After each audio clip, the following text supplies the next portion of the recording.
নিজের বিবেককে সুস্থ রাখুন। আগে ভিডিওতে লাইক দিন, তারপর কথা শুরু করছি। নিজের বিবেককে সুস্থ রাখুন। 30 ডিগ্রি তাপমাত্রায় ক্রিকেট খেলতে পারি আমরা, কিন্তু এসি ছাড়া নামাজ পড়তে পারি না। রেস্টুরেন্টে খেয়ে ওয়েটারকে 100 টাকা বকশিশ দিতে পারি আমরা, কিন্তু রেস্টুরেন্টের সামনে রোদরে দাঁড়িয়ে থাকা ভিক্ষুককে 10টা টাকা দিতে পারি না।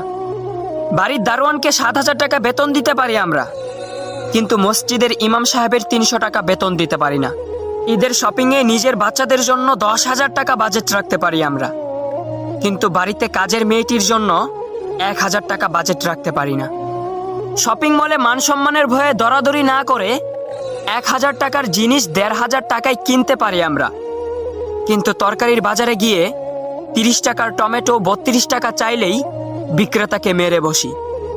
200 টাকার বাস ভাড়া 2,000 টাকা দিয়ে কার নিয়ে যেতে পারি আমরা, কিন্তু রিক্সাওয়ালা 10 টাকার ভাড়া 15 টাকা চাইলেই থাপ্পড় দিতে দেরি করি না। শরীর পরিষ্কার রাখার জন্য 1000 টাকার সাবান ফেস ওয়াশ ব্যবহার করতে পারি আমরা, কিন্তু সম্পদ পবিত্র রাখার জন্য দরিদ্রকে জাকাত দিতে পারি না। হ্যাঁ, কোথায় মানবতা, কোথায় মনুষ্যত্ব?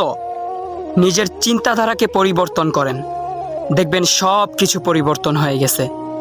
আসসালামু আলাইকুম ওয়া রাহমাতুল্লাহি ওয়া বারাকাতুহু।